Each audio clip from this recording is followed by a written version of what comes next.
민서야, 괜찮아? 할머니가 있어. 하지만 민서는 의식을 잃고 쓰러졌습니다. 수지는 얼굴이 새하얗게 변해서 아이를 흔들었어요. 민서야, 민서야. 준호는 급하게 병원에 전화를 걸었습니다. 상황이 완전히 걷잡을 수 없이 흘러가고 있었어요. 구급차가 도착할 때까지 명자는 민서를 안고 있었습니다. 아이의 작은 몸이 떨리고 있었거든요. 이 아이가 뭘 잘못했다고. 명자는 중얼거렸습니다. 어른들의 거짓말과 비밀 때문에 7살짜리 아이가 이렇게 고통받고 있다는 게 너무 안타까웠어요. 오늘 사연 시작하기 전에 구독과 좋아요는 무료니까 한 번씩 눌러주세요. 아침 7시 경기도 분당의 한 아파트에서 강명자는 평소와 다름없이 하루를 시작했습니다. 전직 초등학교 교감이었던 명자는 이제 68배 나이로 손녀를 돌보는 일이 가장 큰 일장이 되었죠.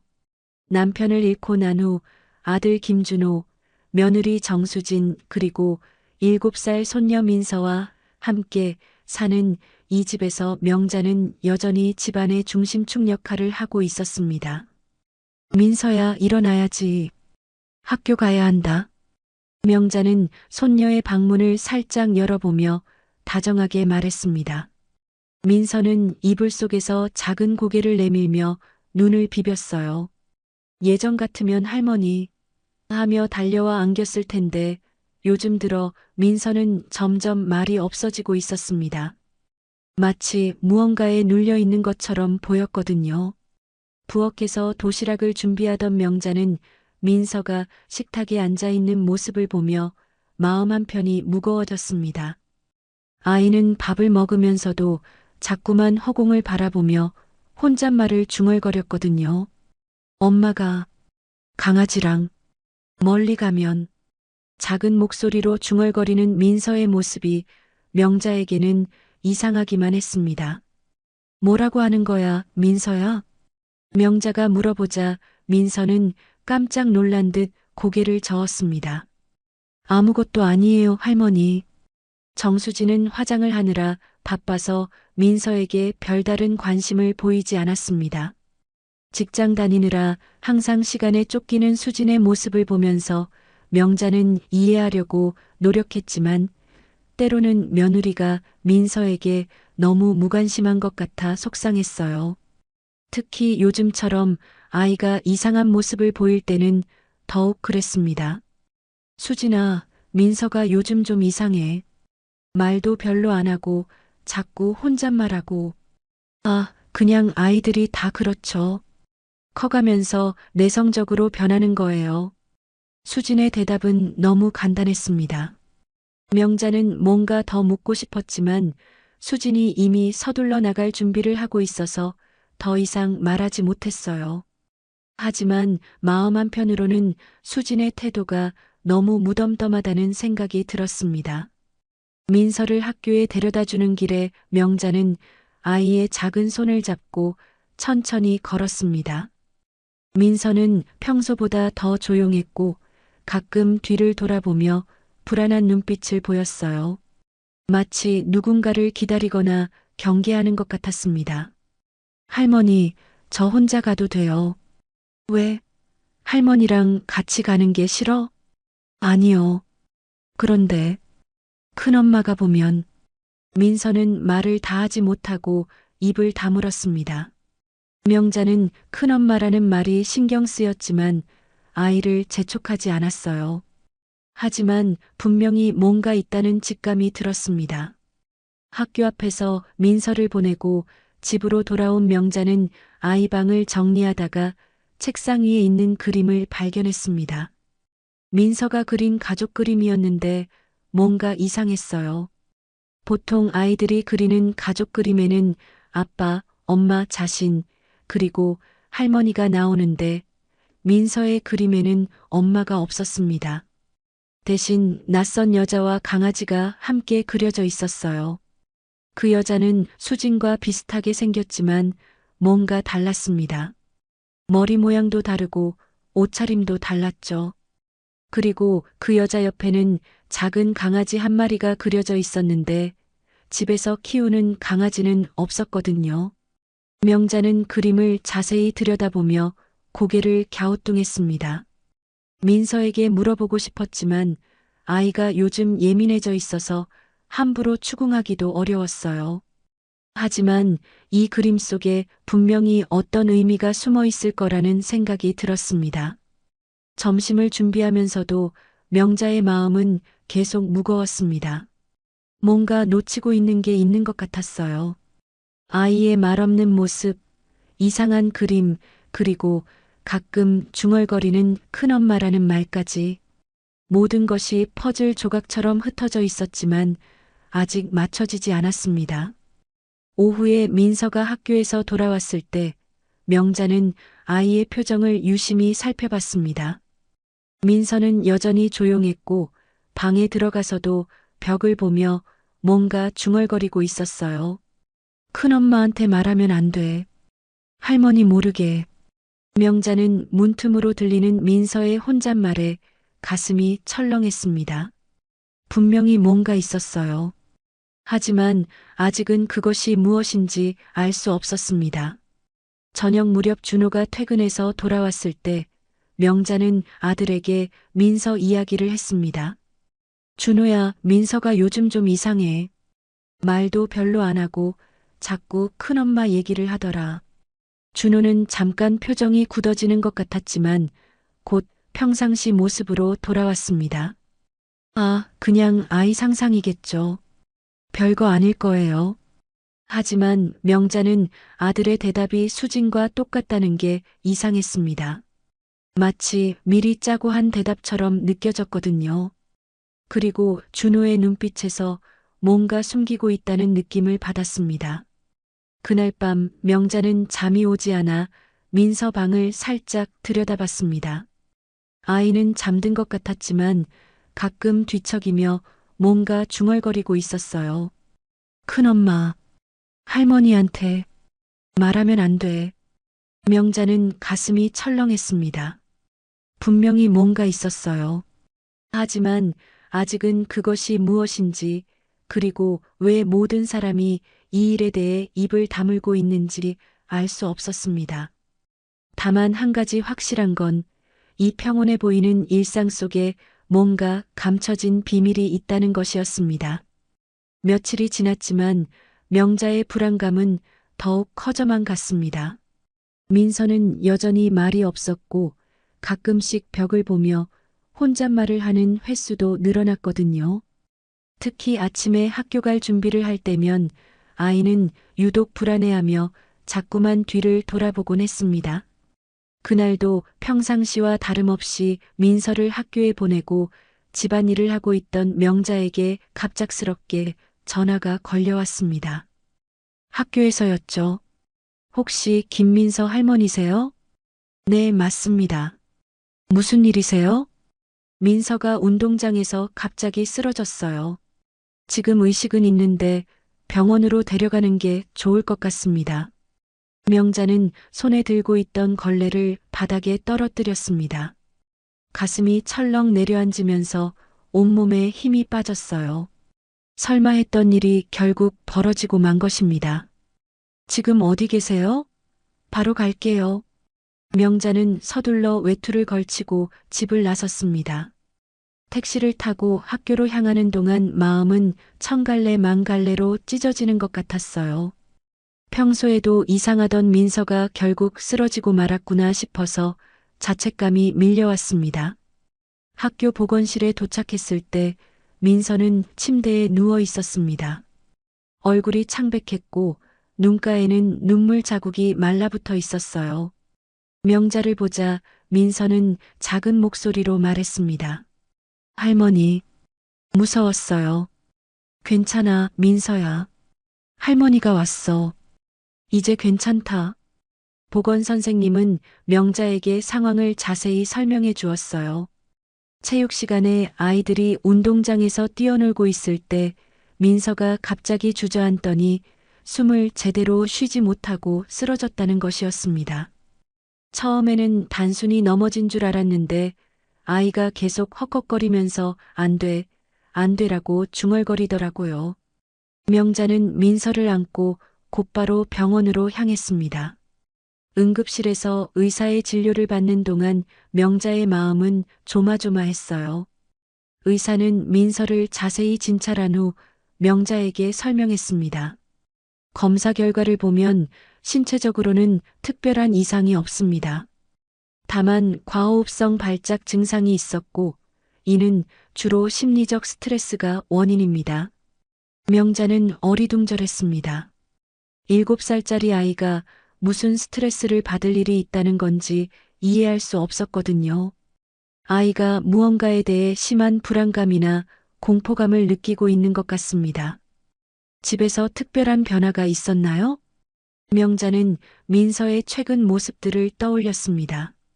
말이 없어진 것, 혼잣말을 하는 것, 그리고 큰엄마라는 말을 자꾸 하는 것까지. 일단 오늘은 푹 쉬게 하시고 며칠 더 지켜보세요. 만약 이런 증상이 계속되면 소아정신과 상담을 받아보시는 것도 좋겠습니다. 병실에서 링거를 맡고 있던 민서가 갑자기 몸을 뒤척이며 중얼거렸습니다. 큰엄마 오지 말랬는데. 할머니, 가지 마요. 또 혼날 거예요. 명자는 귀를 의심했습니다. 민서가 분명히 큰엄마라고 말했고 혼난다는 표현까지 썼거든요. 민서야, 큰엄마가 뭐야? 큰엄마가 누구지? 하지만 민서는 고개를 돌리며 더 이상 말하지 않았습니다. 명자는 답답한 마음에 수진에게 전화를 걸었어요. 수진아, 민서가 병원에 있어. 학교에서 쓰러졌다고 해서 응급실에 와 있어. 네. 뭐라고요? 지금 어디 계세요? 바로 갈게요. 수진이 병원에 도착했을 때 민서는 잠들어 있었습니다. 수진은 아이의 이마를 만져보며 걱정스러운 표정을 지었지만 명자의 눈에는 뭔가 어색해 보였어요. 의사가 뭐라고 하던가요? 스트레스 때문이래. 그런데 수진아, 민서가 자꾸 큰엄마 얘기를 하는데 큰엄마가 누구야? 명자의 질문에 수진의 얼굴이 순간 굳어졌습니다. 하지만 곧 자연스러운 표정으로 돌아왔어요. 아마 학원 선생님일 거예요. 요즘 학원에서 나이 많은 선생님을 큰엄마라고 부르잖아요. 수진의 대답은 그럴듯했지만 명자는 뭔가 석연치 않았습니다. 그런데 왜 큰엄마가 오면 안 된다고 하는 거야? 그리고 할머니 보고 가지 말라고 하고. 아이가 아픈데 정신이 좀 없었나 봐요. 별로 신경 쓰지 마세요. 수진은 계속해서 회피하려고 했습니다. 하지만 명자의 불안감은 오히려 더 커졌어요. 집으로 돌아온 후에도 민서는 여전히 조용했습니다. 저녁을 먹으면서도 아이는 자꾸만 수진의 눈치를 보았어요. 준호가 퇴근해서 돌아와 민서가 쓰러진 이야기를 들었을 때도 반응이 이상했습니다. 병원에서 뭐라고 하던가? 스트레스 때문이래. 그런데 민서가 자꾸 큰엄마 얘기를 해서 준호와 수진이 서로 의미심장한 눈빛을 주고받는 것을 명자는 놓치지 않았습니다. 분명히 이 둘이 뭔가를 숨기고 있다는 확신이 들었어요. 그날 밤 민서를 재우면서 명자는 아이에게 조심스럽게 물어봤습니다. 민서야, 큰엄마가 누구야? 할머니한테 말해줄 수 있어? 민서는 잠깐 망설이다가 작은 목소리로 대답했습니다. 엄마 닮은 사람이에요. 그런데 엄마 아니에요. 명자는 가슴이 두근거렸습니다. 엄마를 닮았지만 엄마가 아닌 사람이라니 도대체 누구를 말하는 걸까요? 그 사람이 민서한테 뭐라고 했어? 할머니한테 말하면 안 된다고 했어요. 민서의 말에 명자는 충격을 받았습니다. 누군가가 7살짜리 아이에게 비밀을 강요하고 있었던 것입니다.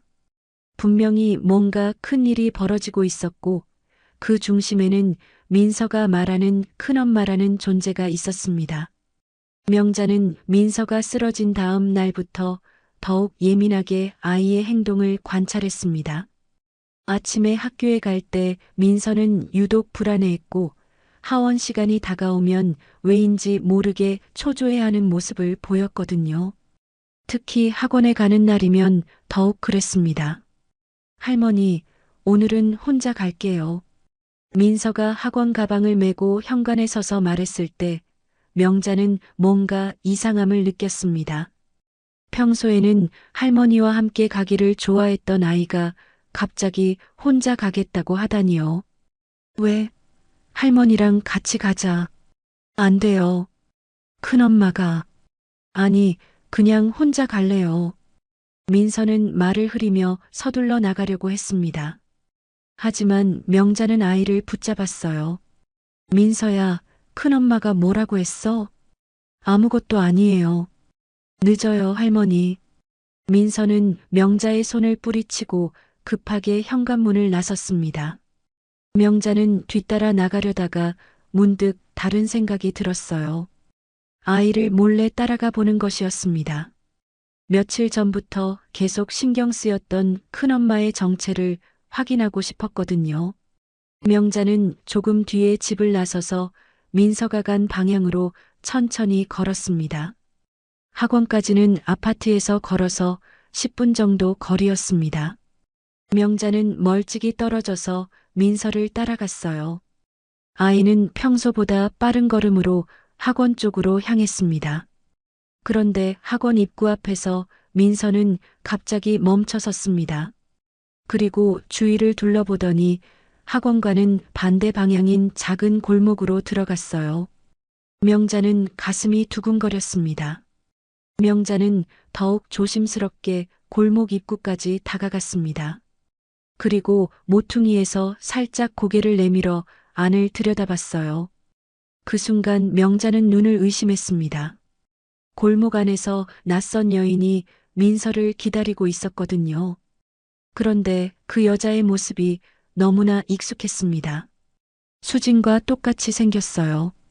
아니, 정확히는 수진과 너무 닮았지만 뭔가 달랐습니다.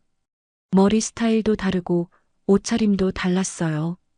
그리고 그 여자 발밑에는 작은 강아지 한 마리가 앉아 있었습니다. 큰엄마 왔다. 민서는 그 여자를 보자마자 환하게 웃으며 달려갔습니다. 명자는 그 모습에 충격을 받았어요. 요즘 집에서는 웃는 모습을 거의 보지 못했던 민서가 그렇게 밝게 웃고 있었거든요. 그 여자는 민서를 안아주며 다정하게 말했습니다. 우리 민서, 오늘도 왔구나. 할머니는 안 따라왔지? 네, 혼자 왔어요. 큰엄마가 말한 대로요. 명자는 가슴이 철렁했습니다. 그 여자가 민서에게 할머니 몰래 오라고 했다는 것이었거든요. 그래, 잘했어. 우리만의 비밀이야, 그렇지? 그 여자는 민서의 머리를 쓰다듬으며 말했습니다. 명자는 급하게 휴대폰을 꺼내서 그들의 모습을 몰래 사진으로 찍었어요. 큰엄마, 오늘은 뭐 할 거예요? 강아지랑 놀고 맛있는 것도 먹자. 그런데 민서야, 할머니나 엄마한테는 절대 말하면 안 돼. 네, 알아요. 그런데 큰엄마, 정말 엄마가 나쁜 사람이에요? 민서의 질문에 그 여자는 잠깐 망설이는 것 같았습니다. 그건 민서가 좀 더 크면 알게 될 거야. 명자는 더 이상 듣고 있을 수 없었습니다. 누군가가 자신의 손녀에게 그런 말을 하고 있다는 게 믿을 수 없었거든요.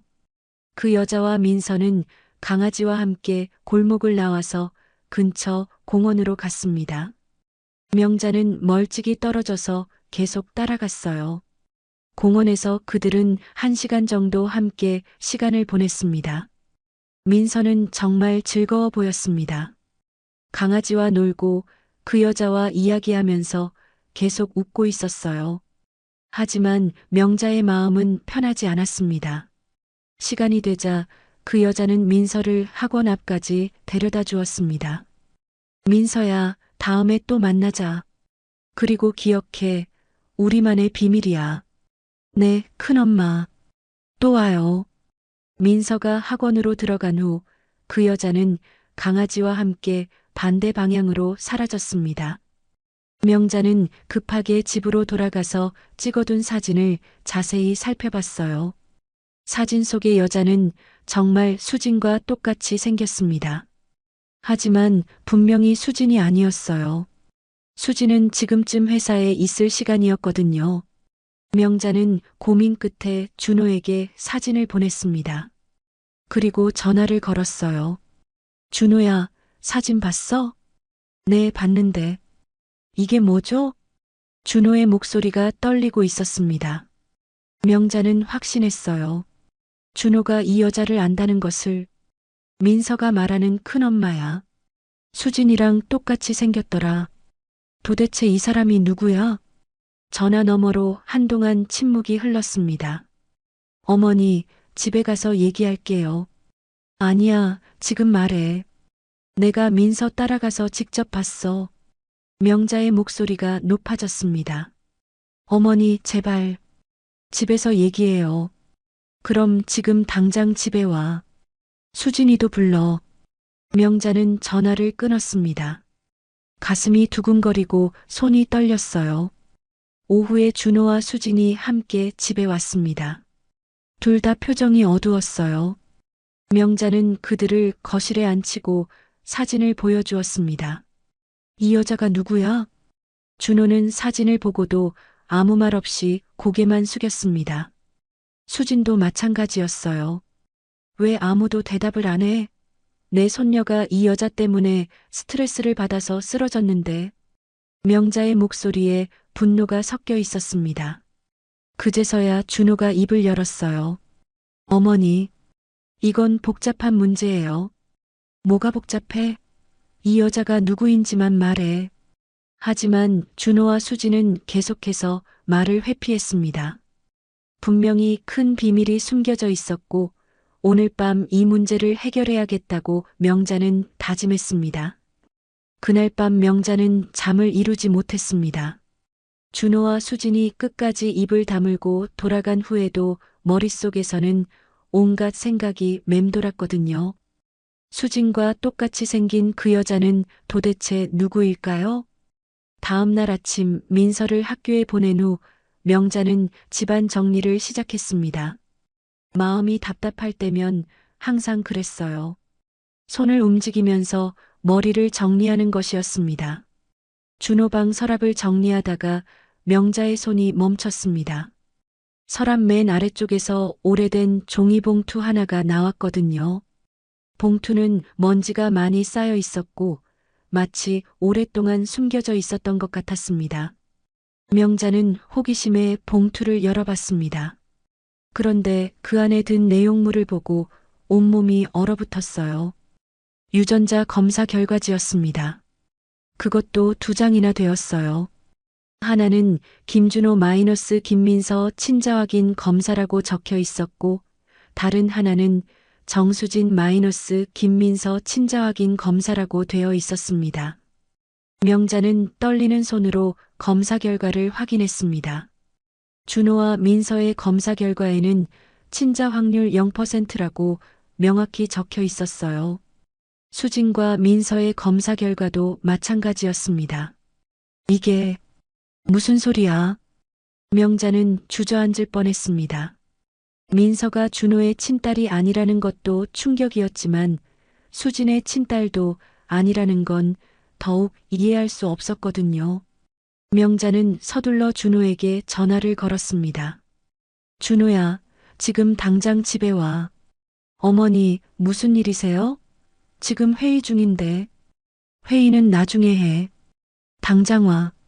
1시간 후 준호가 집에 도착했을 때 명자는 거실 테이블 위에 유전자 검사 결과지를 펼쳐놓고 기다리고 있었습니다.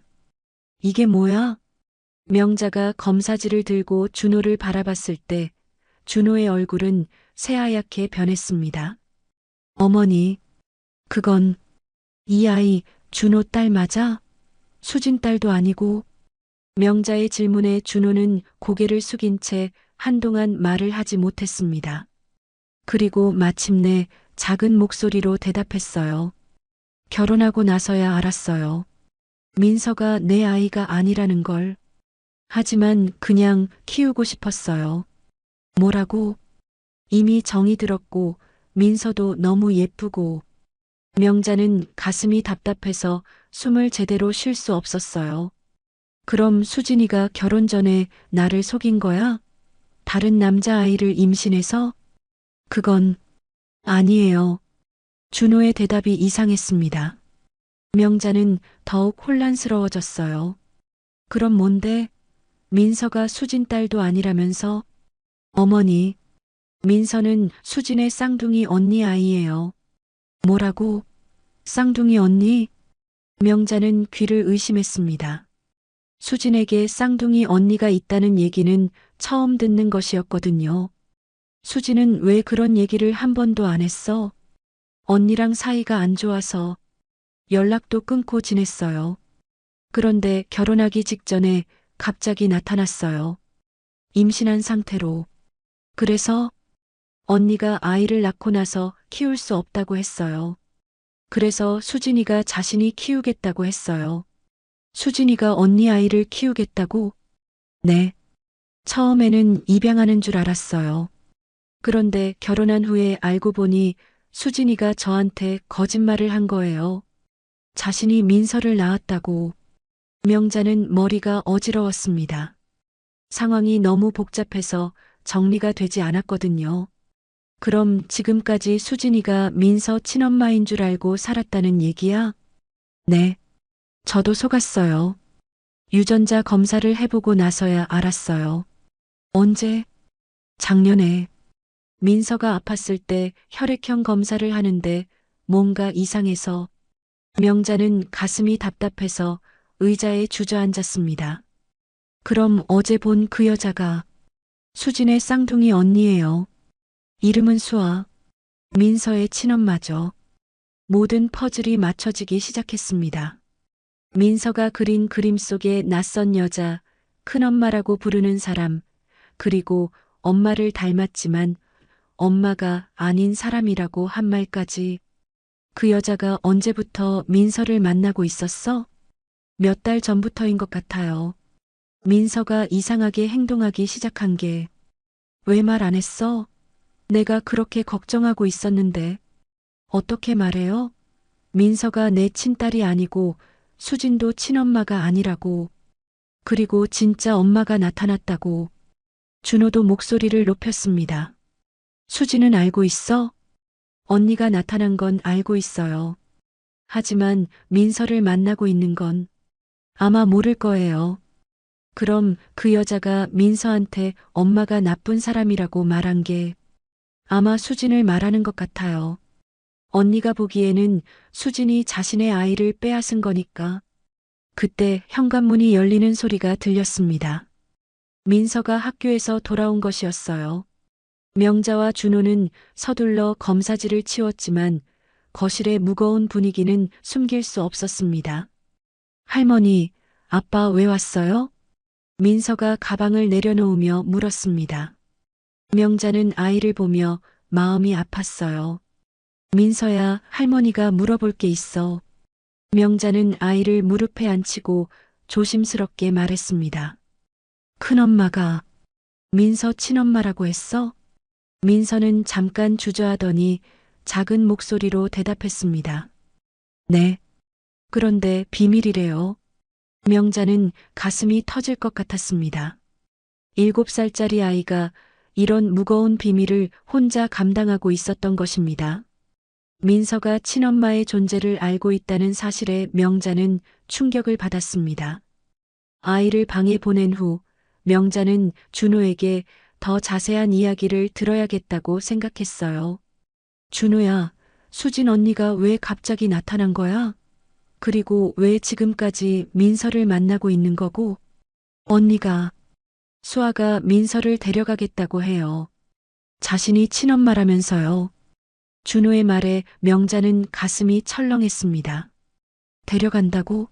지금까지 키운 우리한테서? 네. 몇 달 전부터 연락이 와서 처음에는 그냥 한번 보고 싶다고 했는데 이제는 아예 데려가겠다고 하고 있어요. 명자는 답답한 마음에 고개를 저었습니다. 그럼 수진이는 뭐라고 해? 수진이는 절대 안 된다고 하죠. 자신이 키웠으니까 자신이 엄마라고. 그때 현관문이 열리면서 수진이 퇴근해서 들어왔습니다. 거실의 분위기를 본 수진은 뭔가 심상치 않다는 것을 직감했어요. 무슨 일이에요? 명자는 수진을 바라보며 차분하게 말했습니다. 수진아, 앉아봐. 우리 이야기 좀 하자. 수진은 불안한 표정으로 소파에 앉았습니다.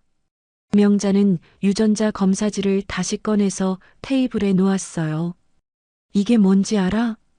수진의 얼굴이 순간 창백해졌습니다. 뭔지 잘 모르겠는데요. 민서가 준호 딸이 아니라는 검사 결과야. 그리고 수진이 너 딸도 아니고. 명자의 말에 수진은 더 이상 부인할 수 없다는 것을 깨달았습니다. 수진아, 이제 다 말해. 민서가 당신 언니 딸이라는 것도 알고 있어. 수진은 깊은 한숨을 내쉬었습니다. 그리고 떨리는 목소리로 말하기 시작했어요. 어머니, 죄송해요.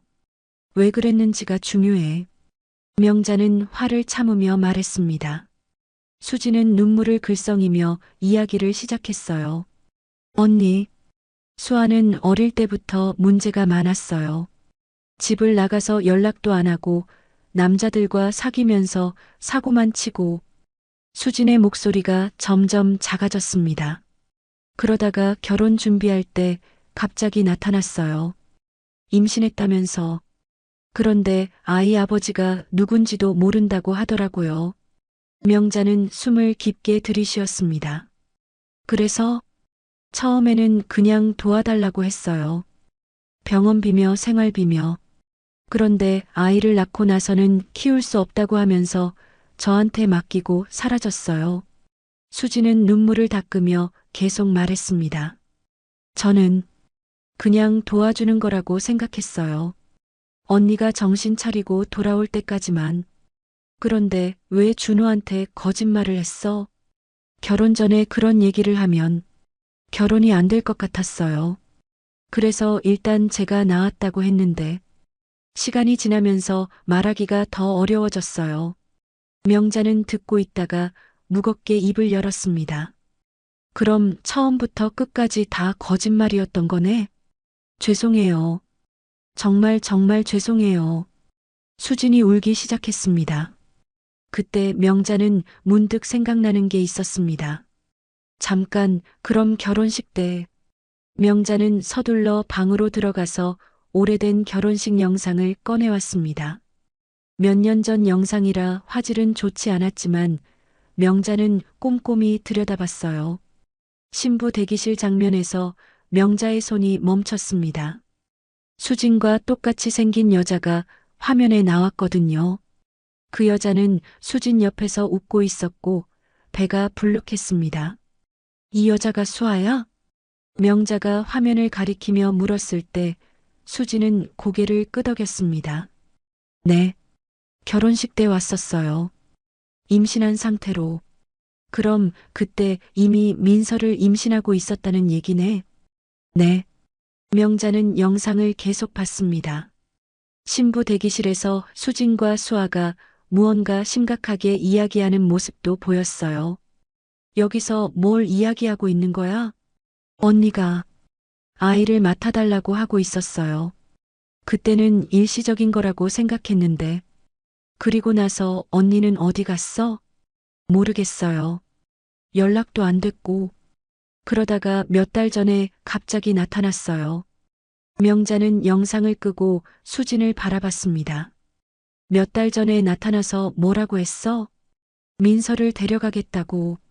자신이 친엄마니까 당연한 권리라고 했어요. 그래서 너 뭐라고 했고? 안 된다고 했죠. 지금까지 제가 키웠는데 갑자기 나타나서 데려간다는 게 말이 돼요? 수진의 목소리에 분노가 섞여 있었습니다. 그런데 언니가 민서를 만나고 있었다는 건 몰랐어? 전혀 몰랐어요. 설마 아이를 직접 만날 줄은. 그때 갑자기 민서 방에서 큰 소리가 났습니다. 명자는 깜짝 놀라서 민서 방으로 달려갔어요. 민서는 방문 뒤에서 어른들의 대화를 다 듣고 있었던 것 같았습니다. 아이는 바닥에 주저앉아서 울고 있었어요. 민서야. 명자가 아이를 안으려고 했지만 민서는 갑자기 비명을 지르며 쓰러졌습니다. 엄마가 아니었어요? 큰엄마가 진짜 엄마예요? 민서의 작은 목소리가 떨리고 있었습니다. 명자는 가슴이 찢어질 것 같았어요. 민서야, 괜찮아. 할머니가 있어. 하지만 민서는 의식을 잃고 쓰러졌습니다. 수지는 얼굴이 새하얗게 변해서 아이를 흔들었어요. 민서야, 민서야. 준호는 급하게 병원에 전화를 걸었습니다. 상황이 완전히 걷잡을 수 없이 흘러가고 있었어요. 구급차가 도착할 때까지 명자는 민서를 안고 있었습니다. 아이의 작은 몸이 떨리고 있었거든요. 이 아이가 뭘 잘못했다고 명자는 중얼거렸습니다. 어른들의 거짓말과 비밀 때문에 7살짜리 아이가 이렇게 고통받고 있다는 게 너무 안타까웠어요. 병원으로 가는 구급차 안에서 명자는 다짐했습니다. 이제는 모든 걸 정리해야겠다고 생각했어요. 병원 응급실에서 민서는 링거를 맞으며 잠들어 있었습니다. 의사는 극심한 스트레스로 인한 의식 잃음이라고 했지만 명자의 마음은 편하지 않았어요. 아이가 받은 충격이 얼마나 클지 생각하니 가슴이 아팠습니다. 할머니, 민서가 작은 목소리로 명자를 불렀습니다. 명자는 급하게 아이의 손을 잡았어요. 응, 민서야. 할머니 여기 있어. 엄마가 2명이에요? 민서의 물음에 명자는 말문이 막혔습니다.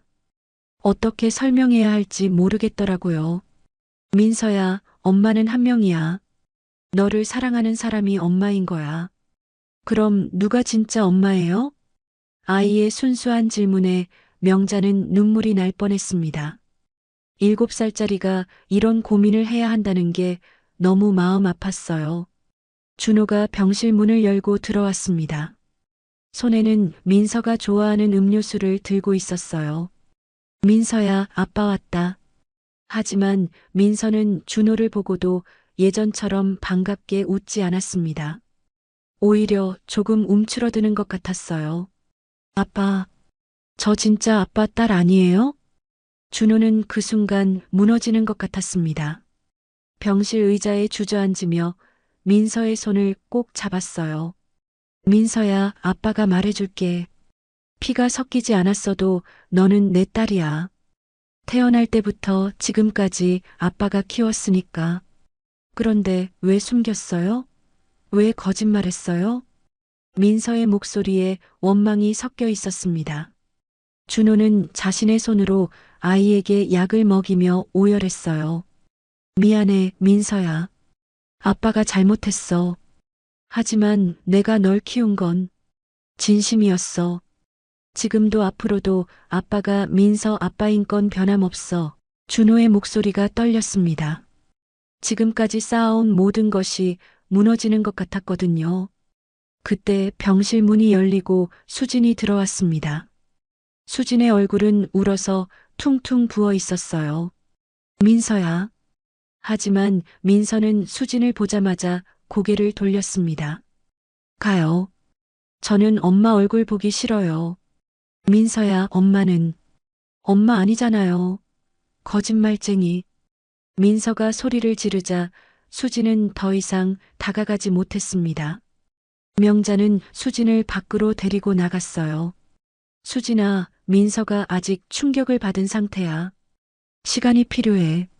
어머니, 저는 어떻게 해야 해요? 민서가 저를 미워해요. 수진이 복도에서 울기 시작했습니다. 명자도 마음이 아팠지만 지금은 민서가 우선이었어요. 일단 집에서 기다려. 민서 상태가 좋아지면 천천히 이야기하자. 수진은 망설이다가 고개를 끄덕이고 돌아갔습니다. 명자는 다시 병실로 들어가서 민서와 준호를 봤어요.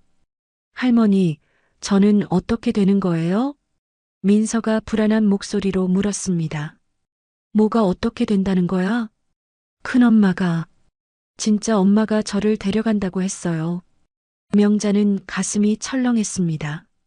수아가 민서에게 그런 말을 했다는 것이었거든요. 민서야, 너는 어떻게 하고 싶어? 모르겠어요. 혼란스러워요. 아이의 솔직한 대답에 명자는 마음이 아팠습니다.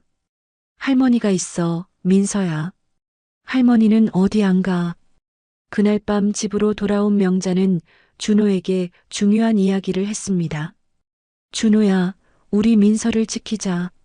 어머니, 수아가 뭐라고 하든, 법적으로 뭐라고 하든, 민서는 우리가 키운 아이야. 더는 거짓 없이 키우자. 준호는 고개를 끄덕였습니다. 네, 어머니. 이제부터는 모든 걸 솔직하게 할게요. 그리고 민서를 잠시 시골로 데려갈 생각이야. 시골로요? 응. 우리 고향에 가서 민서가 다시 숨 쉴 수 있도록 해주고 싶어.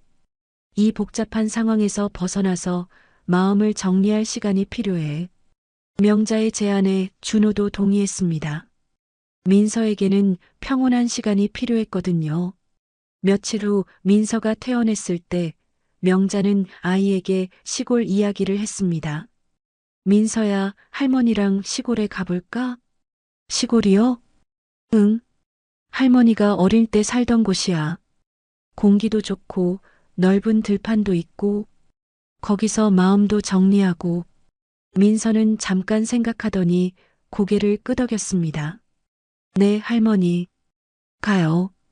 수지는 민서가 시골에 간다는 이야기를 듣고 불안해했습니다. 어머니, 민서를 너무 멀리 데려가시는 건 아닌가요? 수진아, 지금 민서에게는 시간이 필요해.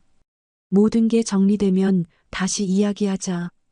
그런데 만약 수아 언니가 법적으로 문제를 제기하면 수진의 걱정에 명자는 단호하게 말했습니다.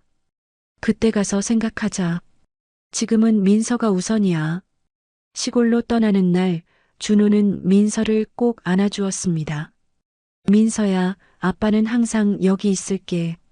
할머니랑 좋은 시간 보내고 와. 아빠, 저 때문에 힘들죠? 민서의 질문에 준호는 고개를 저었습니다. 아니야. 아빠는 민서가 있어서 행복해. 앞으로도 계속 그럴 거야. 기차역에서 민서와 명자는 시골로 향하는 기차에 올랐습니다.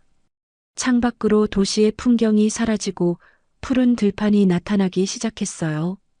할머니, 정말 괜찮을까요? 뭐가? 우리 가족, 다시 예전처럼 될 수 있을까요? 명자는 민서의 손을 꼭 잡았습니다. 민서야, 가족이란 건 피가 섞여야만 가족이 아니야. 서로 사랑하고 아껴주고 함께 아파하는 사람들이 진짜 가족이야. 그럼 할머니, 아빠, 엄마, 우리는 여전히 가족이에요? 물론이지.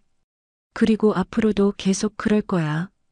기차가 시골역에 도착했을 때 명자는 새로운 다짐을 했습니다. 민서에게 진정한 가족의 의미를 알려주고 아이가 다시 웃을 수 있게 해주겠다고 말이에요. 하지만 그들이 시골에 있는 동안 도시에서는 또 다른 폭풍이 몰아치고 있었습니다. 수아가 본격적으로 민서의 친권을 주장하며 법적 절차를 시작한 것이었어요. 시골에서 한 달을 보낸 민서는 조금씩 밝아지고 있었습니다. 넓은 들판을 뛰어다니고 명자와 함께 텃밭에서 채소를 키우며 평온한 시간을 보냈거든요. 하지만 그 평화는 오래가지 못했습니다. 어느 날 준호에게서 급한 전화가 걸려왔어요. 어머니, 큰일 났어요. 수아가 친권 소송을 냈어요. 명자는 가슴이 철렁했습니다. 친권 소송이라고? 네. 자신이 민서의 친어머니라며 양육권을 달라고 법원에 신청했어요. 곧 재판이 시작될 예정이에요. 명자는 민서를 바라봤습니다. 아이는 마당에서 강아지와 놀고 있었어요. 이렇게 평온한 모습을 오랜만에 보는데 또다시 법정 다툼에 휘말려야 한다니 마음이 아팠습니다. 준호야, 우리도 변호사를 구해야겠구나. 네, 이미 알아보고 있어요. 어머니, 민서랑 서울로 올라오셔야 할 것 같아요. 명자는 한숨을 내쉬었습니다. 결국 피할 수 없는 싸움이 시작된 것이었어요. 서울로 돌아온 명자와 민서를 기다리고 있던 것은 복잡한 법적 절차였습니다. 변호사는 상황을 자세히 설명해 줬어요. 수아 씨가 생물학적 모성을 근거로 친권을 주장하고 있습니다. 하지만 지금까지의 양육 관계와 아이의 의사도 중요한 판단 기준이 됩니다. 그럼 우리에게도 승산이 있다는 말씀이세요? 준호가 물었습니다. 네, 충분히 있습니다. 특히 할머니께서 실질적으로 양육을 담당해 오셨다는 점이 유리할 것 같습니다. 재판 당일 법정에는 긴장감이 감돌았습니다. 수아는 깔끔한 정장을 입고 나타났는데 정말 수진과 똑같이 생겼어요. 하지만 표정은 차가웠습니다. 피고인 정수아 씨, 민서 양의 친권을 주장하시는 이유를 말씀해 주십시오. 재판장의 질문에 수아가 답했습니다. 민서는 제가 낳은 아이입니다. 생물학적으로 저의 딸이고 이제라도 제 손으로 키우고 싶습니다. 그렇다면 지금까지 왜 양육에 참여하지 않으셨습니까? 개인적인 사정이 있었습니다. 하지만 이제는 안정된 생활을 할 수 있게 되었고 제 딸을 데려와 키우고 싶습니다. 수아의 대답은 매끄러웠지만 명자는 뭔가 석연치 않았어요. 이번에는 명자 측 변호사가 질문했습니다. 그동안 민서 양에게 양육비를 지급하신 적이 있습니까? 아니요. 한 번이라도 아이의 안부를 물어보신 적은요? 그건 수아가 말을 망설였습니다. 지금까지 7년간 전혀 연락하지 않으시다가 갑자기 나타나서 아이를 데려가겠다고 하시는 건 아이에게 좋지 않다고 생각하지 않으십니까? 저도 나름의 준비가 필요했습니다. 재판부는 수아의 양육 태도와 기록을 확인하며 의심스러운 표정을 보였어요. 현재 민서 양을 실질적으로 양육하고 계신 분은 누구입니까? 준호가 일어났습니다. 저와 제 어머니입니다. 민서 양과의 관계는 어떻습니까? 법적으로는 양아버지이지만 민서를 태어날 때부터 친딸처럼 키웠습니다. 그때 수진이 증인으로 나왔습니다. 수진은 떨리는 목소리로 증언을 시작했어요. 저는 처음에는 언니를 도와주려고 했습니다. 언니가 아이를 키울 수 없다고 해서. 그런데 왜 친모인 척 하셨습니까? 재판장의 질문에 수진은 고개를 숙였습니다. 결혼 전에 그런 복잡한 이야기를 하면 결혼이 어려워질 것 같았어요. 그래서 제가 나왔다고 했는데 시간이 지나면서 진실을 말하기가 더 어려워졌습니다. 현재 민서 양에 대한 생각은 어떠십니까? 수진은 잠깐 눈물을 닦고 대답했습니다. 7년 동안 제가 키웠습니다. 밤새 아픈 아이를 돌보고 첫걸음을 함께 했고 첫 말을 들었습니다. 피는 섞이지 않았지만 저에게는 소중한 딸입니다. 그렇다면 친권에 대한 입장은? 수진은 깊은 숨을 들이쉬고 말했습니다. 그 아이는 제가 7년을 키웠습니다. 하지만 진짜 엄마는 지금 그 아이 옆에 있는 할머니입니다. 법정이 조용해졌습니다. 수진의 예상치 못한 대답에 모든 사람이 놀란 것 같았어요. 할머니가 민서의 진짜 엄마라는 말씀입니까? 네. 할머니께서 민서를 가장 많이 사랑하셨고 가장 헌신적으로 돌보셨습니다. 제가 직장 때문에 바쁠 때도 항상 할머니가 계셨어요. 명자는 수진의 말에 감동받았습니다. 수진이 자신의 욕심을 내려놓고 민서를 위해 진실을 말하고 있었거든요. 재판부는 마지막으로 민서의 의견을 들어보기로 했습니다. 하지만 민서는 아직 어려서 직접 법정에 서는 대신 별도의 공간에서 전문가와 상담을 받았어요. 상담 결과가 발표되었습니다. 민서 양은 현재 할머니와 아버지와 함께 사는 것을 원한다고 했습니다. 생모에 대해서는 아직 혼란스러워하고 있으며 갑작스러운 환경 변화를 원하지 않는다고 합니다. 재판장은 모든 증언과 자료를 검토한 후 판결을 내렸습니다. 이 사건은 단순히 생물학적 관계만으로 판단할 수 없습니다. 아이의 최선의 이익을 고려할 때 지금까지의 양육 환경과 아이의 의사를 존중하는 것이 옳다고 판단합니다.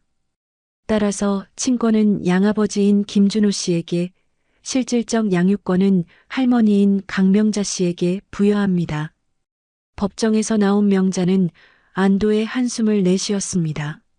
수아는 불만스러운 표정으로 법정을 떠났지만 더 이상 이의를 제기하지는 않았어요. 준호는 명자에게 고마워했습니다. 어머니, 정말 감사해요. 우리 민서를 지킨 거야.